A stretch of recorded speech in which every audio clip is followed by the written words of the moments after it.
This episode of Techzilla is sponsored by Intel's Core i7 processor. Find yours now at mwave.com. The absurdly simple Virgin America Visa signature card, and Brain Tonic, the beverage of choice of Veronica Belmont. Coming up on today's show, dare you use USB drives for long-term storage? Can you build your own PBX? Managing your favorite 22 social applications? And the sock mod makes your headphones better. So throw the dog outside, put the cat toy on auto, and grab some gummy bears, because Techzilla starts now.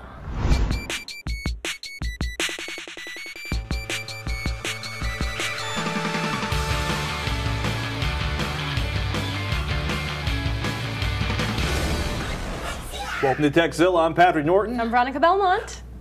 I don't understand, and maybe it's me. Maybe it's me. I don't understand why people are excited about you being able to order Domino's pizza on a TiVo. Yes, the news last week was kind of big, that you can actually order pizza from your television set now, instead of, all that effort and going to the phone or going online and ordering that way. Now thumbs up on pizza. If I could get like a Pachi's pizza from here in San Francisco, or the pizza place down the street from my place, which is amazing. Last night. Oh, Pachi's? Yeah. Pachi's is amazing. It's like the best pizza. There's a place down the street from, there's actually a decent pizza place in my neighborhood now, which is insane because most of the food in my neighborhood is atrocious. We are digressing. You can order pizza from a TiVo, and I mean, it's only Domino's right now. Technology is all about. And I know you hate Domino's, but the thing is that I think it's actually really pizza. cool. It's like the wave of the future. Wonder Bread with bad sauce. I know. Forget the fact that you hate Domino's. Forget about that for a second.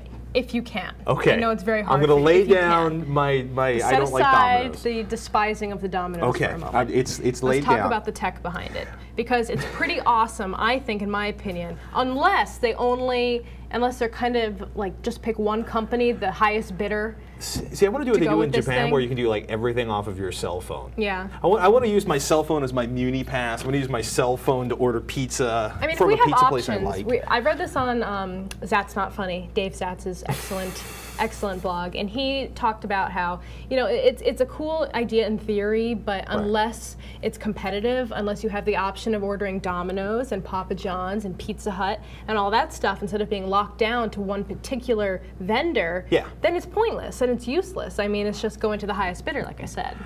I just keep thinking of what was that service that was here in San Francisco that was really popular and actually worked with the scooters and the ordering. So like if you had the munchies at 2 a.m., you didn't actually have to get out of your house. Oh yeah, they had it in Boston too. Oh crud! Why am I forgetting what it was called now? They had the orange ones. Yeah, the orange I know. Scooters. It was great. Anyhow. Anyone, come on! You guys have to remember this. You ordered it. Come on, voices in my ear. Cosmo. Thank you, Serafina. Yes, yeah, that was like the sort of like. What was really funny is apparently the business model actually worked in San Francisco. It was when they tried to expand to other cities that it got too big and fell apart. Well, I mean, trying to get bike couriers to bring you Chinese food, cigarettes, and beer at 3 o'clock in the morning in the middle of a snowstorm. To college students was probably not the best idea. You think? Probably not the best idea. They're like, tip, I barely have enough to pay you, man. I'm telling you, it's like, maybe there just needs to be a $20 delivery fee so you don't have to go to the 7-Eleven. It was before its time. You are getting your charity on for Christmas, for the holiday season. That's true. Before I forget, I wanted to mention that I'm doing a charity auction with the help of humanity.com. I'm working with Child's Play, which is a wonderful organization that the guys from Penny Arcade started. Penny Arcade, one of my favorite cartoons on the internet. Nefarious, evil, twisted, oftentimes offensive in ways that just brings joy to my black little heart. Right, so Child's Play is all about bring in games and game consoles to sick kids who are in hospitals all over the country. It's incredible. Yeah. It is absolutely incredible. And they've done a whole lot of good. So we're auctioning off a 30-minute-long video conversation with Ma. We could talk about, video games, tech, gadgets, anything you guys want to talk about. Will you take me to the prom? Bacon-related products, whatever you guys want to talk about, within reason. The auction goes until the 30th of November. So head over to humanity.com. My mug's on the front page somewhere in one of those things. Gary did one. Felicia Day's doing one. Very cool. Jeff Smith, a bunch of people are doing these chats. Very So it's just a great way to raise some money. And Child's Play is a charity that I've been interested in and following for a long time. They're awesome. So I'm very excited to be working with them. Very cool. I will be bidding against all of you. Are you really? I'm going to hold you to that. I will bid. I will drop it as soon as it hasn't started yet. By the time you see this, by the time you see this, it will have started. It will have started. I know. Yeah. But I'm saying, like, while we're shooting this, that whole I expect you to be the first and last bidder. I will do my, yeah. Forget about your child's college education. Win a conversation with someone you see every week. You already know. Chris wants to build his own PBX. He emails, is there a way to make your own internal phone system for a minimal amount of money? Say, put a few modems in a computer with some software that will forward calls along with a main outside line that will ring all the phones when somebody dials in. If there is, could you do a show about this and the things you would need? Chris in Valparaiso, Indiana. A whole show? A whole show? A whole show. Well, that depends on how you define minimal amount of money, but you'll love the idea of Asterisk. It's a slick open source telephony platform for rolling your own PBX. It's cool. It's really cool. It should do everything you need except for the recycling old modems part. They're great for paperweights. You can use them like Legos. You can Velcro them and turn them into cat toys.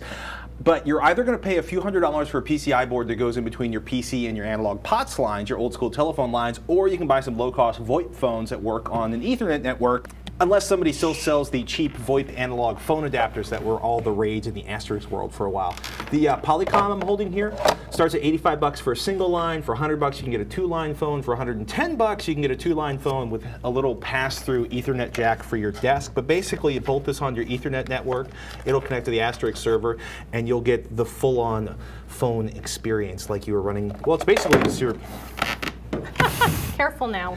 Apparently I still can't operate the phone. Yeah, Asterisk can do voicemail, conference calling, interactive voice response, i.e. phone menus, and automatic call distribution. Yeah. It's got compatibility with VoIP and plain old telephone service. It can all do all those things. It's really amazing. That's a lot of stuff. Yeah, we actually, one of the first episodes of System was on setting up an Asterisk rig, but that was a long time ago. A lot has changed since then. And it'll take a little bit more time than we have on TechZilla. You'll definitely want to check out Asterisk Now or Trixbox CE, formerly known as Asterisk at Home. Much easier to set up than a pure Asterisk setup, and definitely a very, very cool project to do. Yeah, in case you aren't familiar with the lingo, a PBX is a private branch exchange. That's telco speak for a telephone exchange inside your business. Or your home. Or your home, if you have a home business, right? Yeah. Why not? Which is what most businesses and more than a couple of phone lines run, and just about anybody can run with Asterisk on an old PC with the right boards inside. So that's pretty much the thing. I mean, check out Asterisk. It's amazing, and if enough people email us, system@revision3.com, we'll revisit Asterisk and setting up a system. It's so cool to actually set one of them up. Anyhow, let's take a moment now to thank one of our sponsors on today's show, the absurdly simple Virgin America Visa Signature Card. If you're a frequent flyer, you should know that Virgin America offers sweet deals on trips in the U.S., awesome planes tricked out with luxury seats, high-quality in-seat entertainment systems that feature TechZilla, and a nice bunch of folks on the crew. And the fun does not stop there. Virgin America has just announced their absurdly simple Virgin America Visa Signature Card. It's a Visa Signature Card with no annual fee, and you can use your card to earn more points towards free travel with no blackouts or restrictions. Any seat, anytime, any place. It's simple. And on top of all this, they're offering a free flight for a limited time through November 30th. That's right, sign up by November 30th and you'll get a free one-way ticket to anywhere Virgin America flies. So support TechZilla by checking out absurdlysimple.com for more details. Welcome to this week's Freebie download pick, a free program that we find useful, fun, or incredibly interesting. This week's pick, XPress. Making music used to mean you'd plunk down some serious time for someone to teach you how to play the piano, guitar, or cello. Today, all you need is a computer and a sequencing app like XPress. It's based on Acid Pro, Sony's loop-based music sequencer.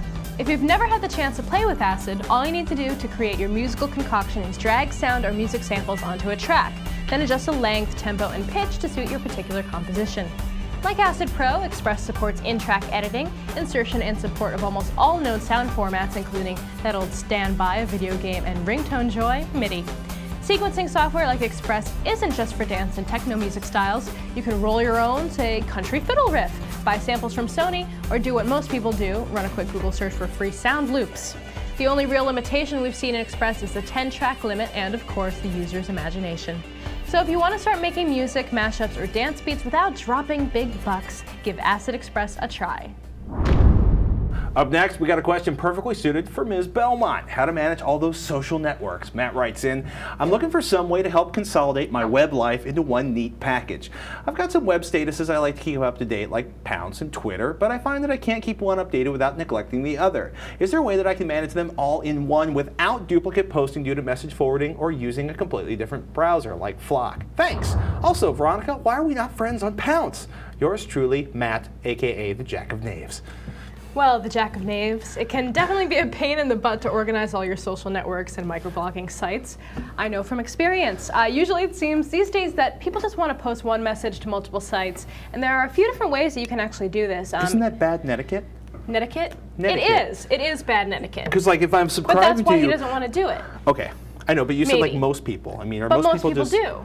That's just so annoying. Most people do. I'm guilty of this too. I am a little bit guilty of this too. People that want to do that can use something. Can you just focus, man? I'm sorry. I'm just excited about the sock mod. I know you're excited about the sock. So, we'll get to the sock mod, I promise. Updating your 22, because you have like every single possible way of communicating on the web. I do. It's true. Facebook? And I get mad when he doesn't contact me in the right way for that day. I'm like, you're not answering my Twitter direct messages, or you're not on IM. I can't talk to you if you're not on IM right now. Or I sent you a text message and you didn't answer. I was on Plurk today. I don't use, yeah. Anyhow, so that's my life. Must be the third Thursday of the month. You can use ping.fm, which is a great free service that will enable you to send out a message to the social networks of your choice. So you can do Twitter, Plurk, Facebook, Pounce, pretty much any of the million that there are out there right now. They've got a whole list of the sites that work on ping.fm. Or you can choose not to send to certain sites. You know, you can pretty much have your options open while using that service. And there's also Firefox plugins like Mingle, which will show you your consolidated friend list and a stream of your social networking updates. You can also get that in Flock in a very similar way. But that's not what Matt wants. No. That's not what he wants. He wants like a single solitary application that will allow him to access every single possible social network he's I haven't found an actual application to do this, you know, but there are web apps that can kind of be a consolidator of all the different networks, and you can kind of I swear I saw one and it had like a little like critter that was like it kind of like it was like, you know, social thing, social something, social net, social weasel monster. Well, it was just like it was an application that was designed just to work with like you know, Facebook, MySpace, Pounce, Twitter, AIM, and I have to find it. You got to find it. I'm sure they know. But you can use FriendFeed to kind of do this. If you want to use FriendFeed, you just, you know, pipe in all your social networks into that one URL, which you can then send out to your friends. And then you can have it so if you don't want something that's showing up on one social network in your friend feed, then you can just exit out and say, like, don't show this update. Or if you have a lot of different updates that are somehow being forwarded to multiple sites, like we mentioned earlier, it now has a, via a recent update, it will squish down different posts that have the same URL in them. So if you're sending out the same link to multiple sites, it'll compress them into one so it doesn't look like 5 different things saying the same crap. Are you saying my friends need to subscribe to your friends, not mine, because I'm only on like one social network. I'm apparently asocial. It's easiest if you're following me to follow me on FriendFeed, because then all my crap goes through the one tube. Subscribe to my RSS feed, and then I have to, does it launch when I want to like tweet back? Do I have to like then launch Twitter, or can I access it through? You can say in FriendFeed, send as Twitter reply. So then if you have your Twitter associated with your FriendFeed account, it'll automatically post your reply to Twitter as well. So you never have to leave FriendFeed. It's amazing. It's like the first thing I check in the morning these days. Why aren't you my friend on Pounce? Oh, and I'm not your friend on Pounce. Long story here. So about 6 months ago, this is not your fault, Matt. About 6 months ago, I realized that every time I logged into Pounce, the page would go totally white. It was like the white page of death. And I'm like, what's going on with this thing? So I contacted them over Get Satisfaction, which is the social network for basically problems on other websites, which is great. It's a great idea, because then you can talk to actual representatives from the company. And so I was talking to Ariel, who is the community manager over at Pounce, and she said that it was because I had too many friends.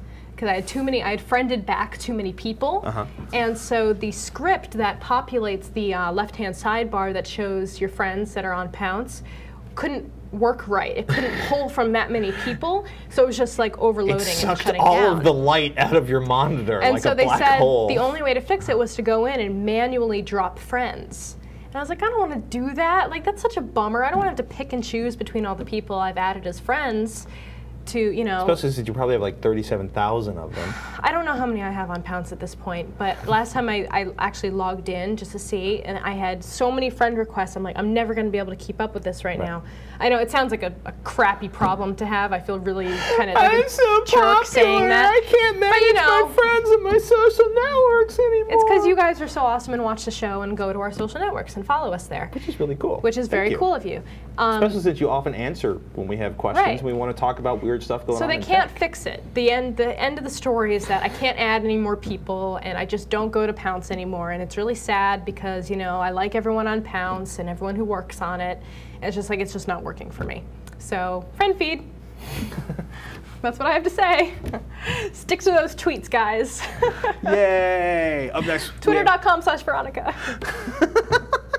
Just one more time. Just one more time. Okay. We have a V-mail. I heard a very quiet and serious voice in my ear. It says we have an email coming up from Kate. Hi, Patrick and Veronica. Kate from the UK here. Are these high gigabyte USB pen drives any good for off-site storage of movies and photos? So our multi-gigabyte USB thumb drive is a good way to store audio and video files. They are great for storing tiles. files, period, right?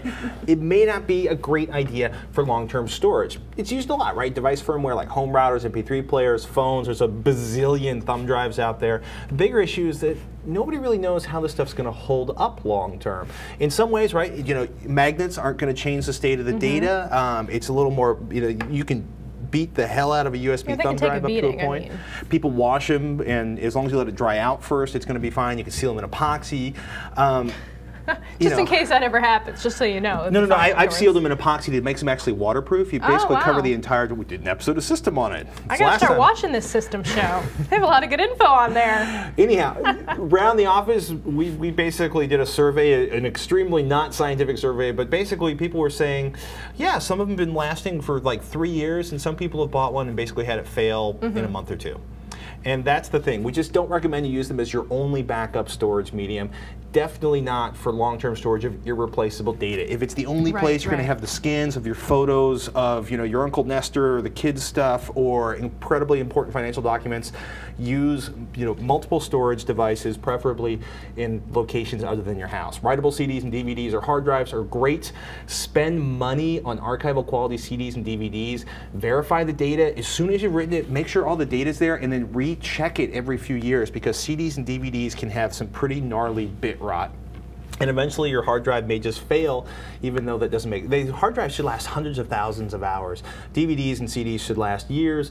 In real world situations, especially with cheap CDs and DVDs, we've heard of reputable sources having CDs and DVDs, like written ones that you burn, fail inside of 18 months. Oh, that's awful. That's that really is like, awful. at that point, why bother? And you can use online storage too, but you have to make sure that you have another backup in place in case the vendor decides to go out of business, and then you're like, what the H? There's a couple that have gone out. I mean, you know what I mean? Part of the issue with like the big whole, like, you know, there's a big web boom going on and it's like social networking storage or something, but there's a couple places that have gone out of business. They usually give you months and months of like, we've decided the business isn't going to work. You've got 3 months to move your data, which can be kind of a righteous pain. If you put like 100 gigabytes of data somewhere, then you have to like download the 100 gigabytes of data, and then you or have to transfer have it to a place somewhere to else. put it at that point. I mean, especially if it's online already, it's not so easy to download it from the internet to an external hard drive. I mean, it has to, if you have a there has to be some kind of middleman, you know. Your computer needs to be able to kind of buck up for a little while. So we're going to say it again, it's good to have multiple storage, because the truth is, you can buy a 500 gigabyte hard drive for $50 right now. A terabyte hard drive is like $110, you know, from local stores around here, Newegg, places like that. Have a couple of backups. Send one to your Aunt Bernice's house and one to Uncle Tony's or your parents' house, or put one in a safe deposit box. It's good to not have them all in one place. 500 gigabyte drives really $50? It's like $50, $60 right now. Are you kidding me? 1 terabyte drives are down to $110. External or internal? Internal. Like a 1 terabyte Seagate drive is selling locally for $110. For like a PC, not like a laptop. No, 320 gigabyte laptop drives are selling. We're selling for $70 this weekend at Fry's. Yeah, storage just keeps getting cheaper. I know. I keep waiting and waiting I want to replace my MacBook Pro's, you know, internal hard drive. I think you're good. I mean, yeah, I saw a 500 gigabyte one that was online. I can't remember how much it was. I think it was only maybe $150 maybe. They're so, I mean, for under $100 for a 320 gigabyte drive, buy one of those, and then in 6 months or a year, upgrade again. That's awesome. Yeah. Now, if you want to get your 15 seconds of internet fame, send us a video. All you need to do is record yourself in front of a video camera asking a question no longer than 15 seconds. Then upload them to YouTube and email us a link with video question in the subject line. No attachments.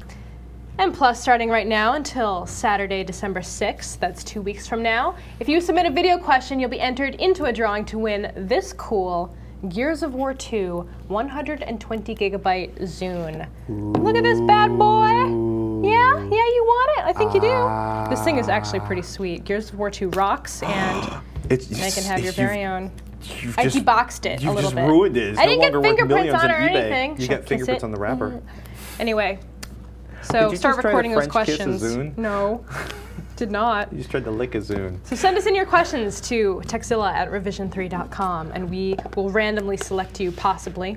Maybe not you. We'll randomly select someone to get this awesome Zune right here. All right, that's what I'm talking about. It's time to thank one of the sponsors of today's show, Intel's Core i7 processor at mwave.com. The Core i7 processor is fast. It features intelligent multi-core technology that kicks into overdrive as your activity becomes more intense. Virtual worlds and environments are rendered seamlessly with physics and AI distribution across 8 software threads. That means there's less lag, so the only thing you'll be sacrificing are your enemies, not your system performance. You'll also experience stunning realism in advanced multi-threaded games as advanced AI particle systems, dynamic physics, and texturing generation engines take advantage of the Core i7's power.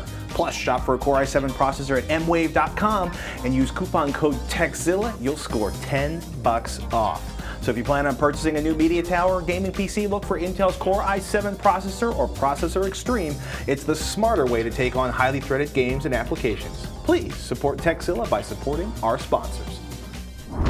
Looks like it's time for another website we just can't get enough of. A website that we just can't stay away from because it's too useful, too funny, or just too darn irresistible. This week's pick, charitynavigator.org.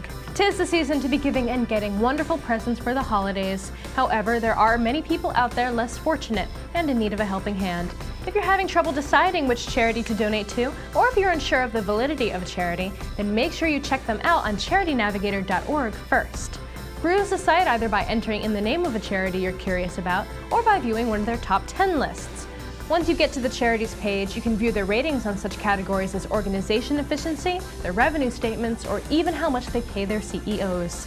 Once you've made an educated decision about which charity to donate to, you can either use the donate button directly from the site or add it to your list of preferred charities for later. And if you want tips on how to claim your donations for tax deductions, or if you're just curious about how they make their ratings on Charity Navigator, you can view their extensive FAQ.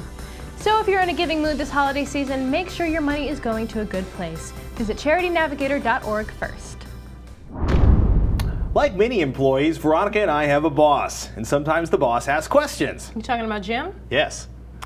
Interesting. Yes. What's his question Jim. then? Anyhow, now I'm nervous.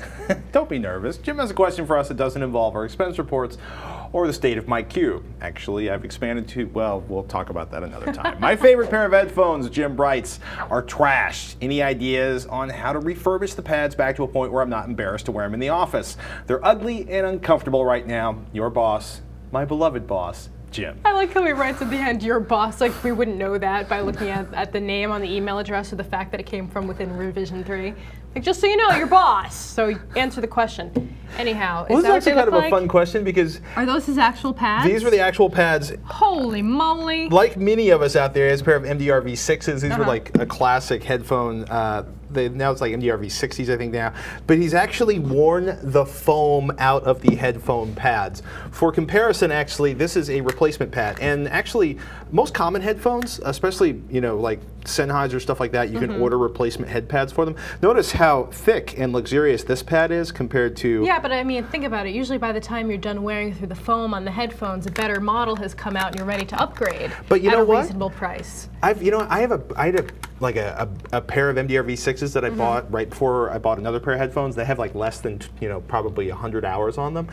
And man, these are sounding pretty darn close to that. I guess what I'm saying is, like, if they still sound good, I mean, in theory, you can wear out headphones, right? It's a mechanical device, right? They'll still sound okay usually, as long as the sound you know, the insulation is still pretty good. And if you spend a lot of time, like, you know, if you're on the train, you're whipping your headphones off constantly, you might just wear out the pads faster, you know, compared to just leaving them on your head for hours at a stretch. I mean, this is one of the downsides to wearing cups like that, like over-the-ear headphones, which I'm not a huge fan of myself. You know, I use a, well, let's not even get into the whole Yeah, we could have an argument about over-the-ear. this for a long time because we obviously have we'll put similar yet to differing sleep. opinions. So, pro audio shops sometimes have really nifty, you know, professional velour replacement pads that offer sort of a generic fit.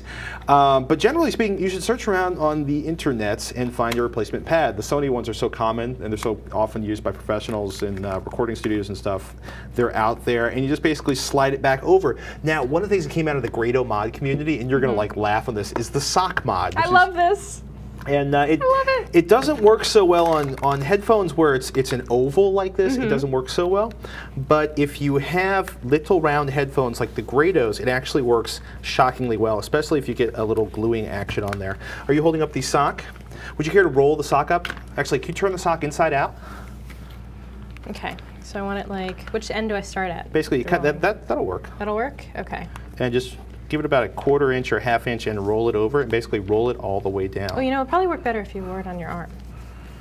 It's just an excuse to make a sock puppet. That's why I did it. Sorry.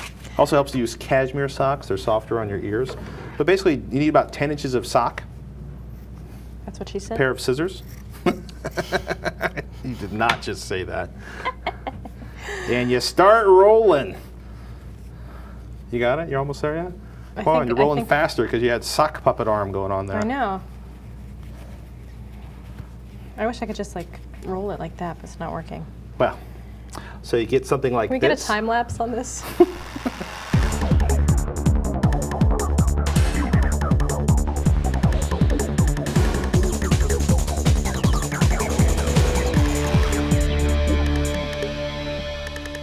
And basically just slide the tube over the headphone and ta-da. So basically end up with like that. And it helps a lot if you glue it in place. You do it on little ones too, like this? That they're not going to work on. I don't know. I'm going to try it anyway. Well, it won't work. Try this one. You cut that one down. Okay. In any case, you know, experiment with the length of the sock. Seems like 4 or 6 inches works on these headphones. I think these are off Serafina's desk. Serafina's going to be like, why are there socks on my headphones? This is fun. It's like a little home ec project. I feel so ready-made magazine. In any case, sock mod's one way to do it. Ordering pads are available to replace them if you've worn them out. And you could then tighten it up. You could sew it together. You could. So it stays on. You are getting your home ec on. It's very sound isolating, actually. Yeah. If you have like a crappy pair of cans and you want to add a little more insulation and warmness, this would be great in cold weather climates. And the Argyles look quite fabulous. And the Argyles are adorable! Oh my god! Look at how cute you are.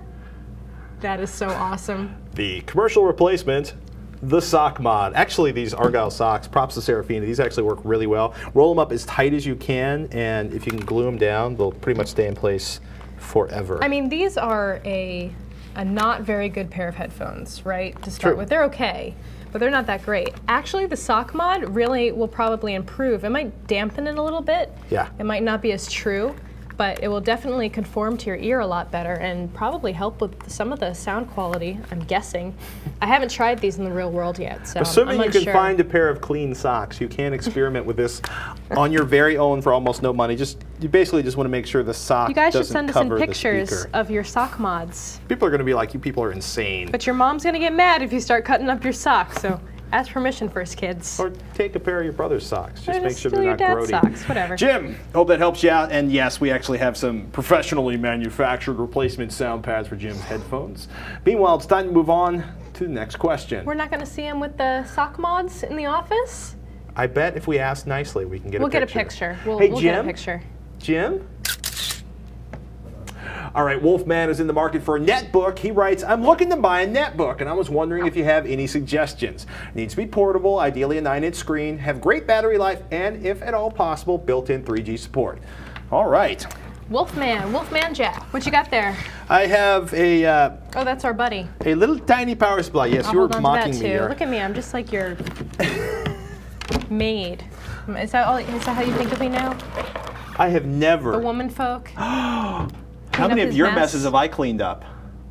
Quite a few. None? You want some video evidence? Yes. Okay then. Yes, I do, actually. We'll see who's the maid in this operation. All right. Anyhow, onboard 3G can be had if there's space for, say, a mini PCI board that supports 3G. Not seeing a whole lot of it. It's supposed to be coming out on a bunch of models later on. Basically, just a little mini PCI board will add it in there. There's not much space on the motherboards inside of these, so it'll be interesting to see how new vendors set it up, like if it'll replace Wi-Fi or something like that, which would be sketchy. Today's netbooks are much more usable than the ones that came out a year ago. Case in point, this is the To-Go PC. And it's adorable. Yeah, it's the first Atom-based netbook I've had my paws on, and the Atom kicks ass. I like it so much better than the Celeron on battery life. And I think you should load it with 2 gigabytes of RAM, especially if you run it on Windows. And like most of the netbooks out there, it weighs under 3 pounds. This one in particular weighs 2.8 pounds. Yeah. Yeah, and one of the coolest things about the To-Go PC with the Atom processor is they decided to configure it with a 30 gigabyte hard drive, along with a built-in netcam. Storage is the real Achilles heel on netbooks, especially if you want to run Windows. 4 gigabyte blocks of hard drive space, which is how a lot of these are configured, is not enough to store XP with Service Pack 1 Plus updates. It's not going to work unless you slipstream and cut and burn and slash. It's really frustrating. I'm going to take 30 gigabytes on a 4200 RPM 1.8-inch hard drive like the one in the To-Go PC before I go with minimal storage, although those 8 gigabyte netbooks are super cheap. This is a nice feature on the To-Go PC. This one reminds me a little bit of the OL PC, slightly, except less or the garish. Original iBook. And it's more like a little purse. It is actually like a little purse. I like. It's like I like that. Does it come in different colors with the case? I think it does. As far as I know, I think it may only come with the silver. Really? Well, it's kind of funny. It may come with other colors because yeah, see, it does that. I'm pretty sure it comes on. in different colors too. But I could just be speaking out my butt. In any case, you can expect more 12-inch screens like the Dell Mini 12 coming out later this year. Hopefully that keyboard will be bigger. If you're a touch typist, these 83% keyboards or 79% or whatever they are, which are pretty much on all the netbooks with 9-inch, are tough to touch type on even if you don't have big paws like mine. These are tough to touch type on. They are a little bit tough on that, and people, I've checked, people with tiny hands find them frustrating to type on. 400 gigabytes, 400 bucks is typical for a netbook with a gigabyte of RAM, and somewhere between, like this one I think is $399 with a 30 gigabyte drive. 8 to 12 gigabytes is typically selling for $350 to $400 depending on the model. Get as much storage as you can, because everybody's like, you don't need to put anything on it. It's a netbook. You're going to be attached to the internet. Yeah, but you know, you might find you want a little more storage. Well, a lot of them are also doing what the To-Go PC is doing, which is, along with USB drive, having like an SD card slot in there. So that's more storage. You know, an extra 8 gigs in there if you want. Which is good. Which is, you know, in any case, it's a little more. The biggest battery you should get the biggest battery the company sells, by the way, if you plan on running around with it all day long. Asus, for example, on their different EPCs, have some models that actually, depending on what country or region you're in, have significantly smaller, like 45 watt hours versus 60 watt hours. Get the biggest battery they will sell you, because you want battery life. If you're going to be running around. That's the whole point. Yes. I mean, that's really the whole point of having this device. The battery life's better. It should be get around 4 hours of battery life out of an Atom processor with, I want to say, a 60 watt hour battery is what they're typically putting on them. That should get you at least 4 hours with using the Wi-Fi. Maybe not having the Wi-Fi on the whole time, but it should be a pretty consistent 3 to 4 hours, which is not bad given how tiny they are. You know, it's tiny, but it's surprisingly... It's really well built. It's a little heavy. I know that's silly to say. I know it's only like, what, 2 or 3 did you say? 2.8. 2.8, so it's about 3 pounds. Yeah, you know, it's still a little heavy. I expect it to be like feather light for some reason. But it's got a lot going on in there, so I won't give it too much of a hard time. I'm looking right now, I've been doing so much traveling lately that I'm thinking of getting a netbook, and I want something that's not going to break my shoulders, you know, carrying around in a backpack all day, because I carry all my gear in my backpack. I mean, basically, and my MacBook Pro, my 15-incher, is killing me at this point. Well, that's going to be about with the hard drive, with the external power supply, that should be probably at least 7 pounds. Yeah. And with that and this, I mean, this and the power supply. I'm actually considering the Air again. Maybe not. I just wish it was cheaper for what you get. I know, it's very expensive. Although they seem to be cutting prices on, which means there may be a new Air coming out. I'll wait until Macworld. Never buy anything this time of year, because Macworld is coming, you never know. And now time for a message from one of our sponsors, Brain Toniq. Brain Toniq is the world's first think drink. It contains exactly 0 caffeine and 0 processed sugar, and contains no chemical preservatives. Just fuel for the cranium, making it highly effective for increasing mental clarity.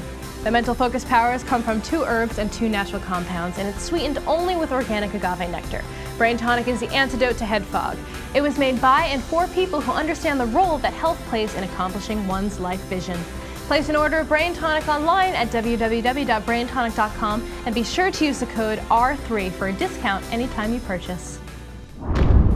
We've got another one in the mailbag. This one's about avoiding the red rings of death when you're doing your holiday gift shopping. Yeah, this one's a hoot. Tom out in Colorado writes, I want to buy an Xbox for the kids for a Christmas gift, but I have no idea how to ensure that what I buy will contain the new low-heat Jasper GPU. Any ideas? Thanks, Tom in Littleton, Colorado. Well, Patrick has a friend that's on his 3rd or 4th Xbox, sadly. He may be on his 5th, actually. Ooh, Yeah. Yeah, he's been replacing them because of the red ring of death. So you have a little experience with helping people out with this one. And 1 or 2 red ring of deaths is hardly unusual. So but they fixed it. Well, they've gotten fixed better. it. I mean, they've made things better. They've made things better. They've basically evolved it. New motherboard made big changes, worked on the cooling. Good call, though, on wanting to find one with the new 65nm Jasper GPU, which should run much cooler than the original 90nm part. Best way to find one is to look at the manufacturing date, usually on the top of the box in the rectangle cutout. But since no dates have been solidified as to when the Jaspers actually hit the assembly line, look for the most recent date you can, starting around September 2008. Honestly, the Falcon, the motherboard redesign, has been chugging along pretty well. It runs cool, it runs pretty quiet for an Xbox 360. The biggest noise issue in any of the 360s is the DVD drive. With a new update coming out next month to the dashboard, well, why don't you talk about that since you've actually had your happy little hands on it? Yeah, I've been playing around with the new Xbox experience, and it's a lot of fun. I love my little avatar. She kind of looks like me. One thing with avatars I noticed, they never have long enough hair. Like my avatar in Home on PSN and my avatar in the Xbox experience, they're all like kind of got bobs. They don't really have like longer than shoulder length hair. They never I guess have it's hard male pattern baldness either. Oh, weird. That's not true. Actually, they do have that in the Xbox experience. Anyway, it's pretty cool, and you can install the games on the hard drive, so you don't have to deal with all that disk running up situation. You still need the disk for verification, so it knows that you own the game, but you can install it, and so it loads a little bit faster, it seems, and it's a lot quieter. Much quieter. I like that. Because Fable 2 was doing a lot of data reading, and it was grinded in there. I mean, it was like, I had that problem with Lost Odyssey also. Just games that take a lot of data off the disk consistently. Yeah, it makes that noise a lot. So you can look forward to that pretty soon, though. It's coming out very soon. I like that thought. Yeah. But definitely, if you're looking to avoid, if you want the least possible likelihood of a red ring of death, look for something after September 2008. The newer the date, the later the date, the better. We got one last question. One more. It's kind of a personal question. Shane from Dallas, Texas has the question. He wants to know, since you guys posed the subject a few weeks ago, I've wondered just exactly how much caffeine you guys normally consume on a daily basis, and how much does it generally take to cause your head to explode during one of those sleep-deprived days. Thanks, Shane from Dallas, Texas. Caffeine. I'm a little jittery myself today.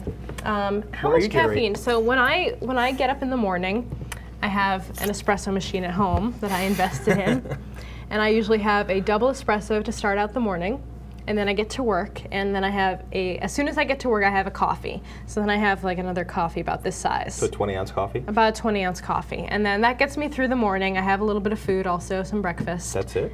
Yeah. I thought you were like hardcore caffeine abuser. No, that's not it for the day. Okay. So that's it for like that's it through like That's noon? it for the morning. Yeah, I mean, double espresso. An espresso itself is about the cup of a coffee in terms of caffeine. Average cup of coffee has about 200 milligrams of caffeine, I believe, per serving. So that's about the same. And then lunchtime, I'll probably have a soda. Then I have my. I'm not joking when I say this, and I'm not trying to cater to the sponsors. 2:30 or 3 o'clock rolls around, I have my Brain Tonic. Because then I feel better about myself because I'm not having more caffeine. I just need a little pick-me-up after lunch. And she was doing that long before you basically latched onto Brain Tonic. I've been hooked on this stuff for a while. So anyway, so then I have my non-caffeinated beverage that wakes me up around 2:30, 3 o'clock. And then if I have caffeine after like 5 or 6, I start feeling kind of. Did you just see the college that popped on in the background? That was random. Maybe I'm starting to hallucinate from all the caffeine. No, I saw it but too. I can't have anything after 6 because then I can't sleep that night. I've been known to have 4 to 6 cups of coffee after dinner over dessert and go to sleep 20 minutes after I get home. My caffeine abuse varies in a huge way between weekends and weekdays. My dad drank 2 pots of coffee a day without fail.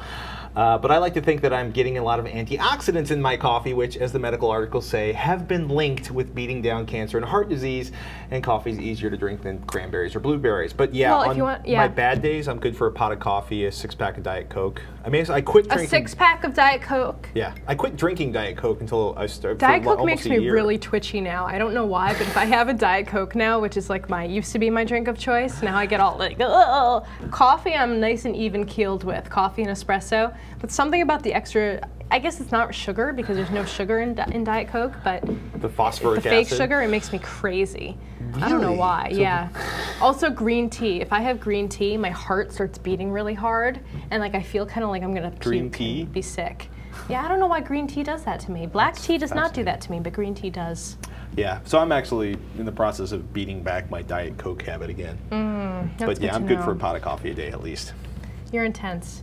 I guess if you add up all my caffeine, it might be equivalent to I just think I've just worn out any effect caffeine has. I'm like operating on a caffeine deficit every day now. On the weekends, I drink a couple cups of coffee. That's not healthy. Not healthy.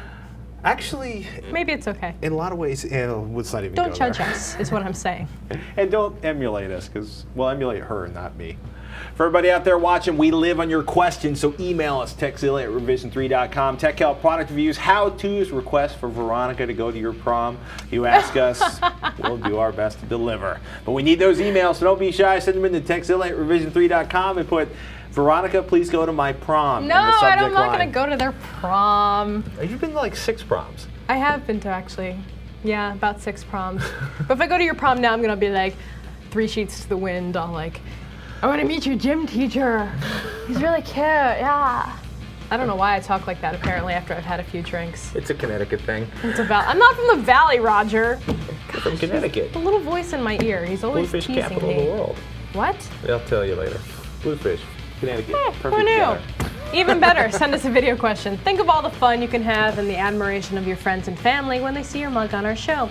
Just keep it to 15 seconds, upload to YouTube, and send us a link in an email with video question in the subject line. And don't forget, you can win a Microsoft Zune 120 gigabyte Gears of War 2 edition, which is pretty dope, pretty fly. You know you want it. So send us a video question. And fly? Yeah, that doesn't sound so cool coming out of my mouth, does it? It's kind of goofy. But this is cool, so send us a video question. You could win it. As always, you can visit our forums, revision3.com/forum, and there are more details about the giveaway on the site. Thank you guys so much for watching. I'm Patrick Norton. I'm Veronica Belmont. We'll see you next time on TechZilla.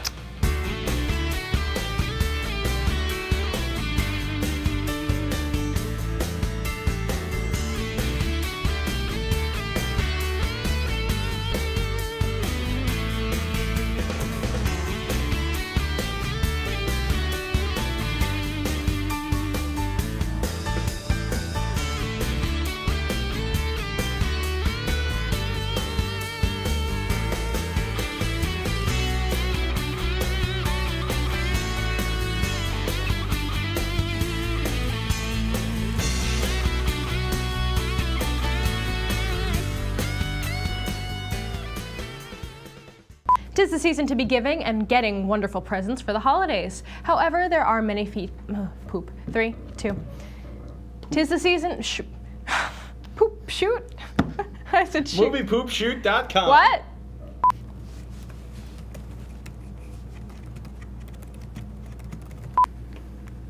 Aww. Aww.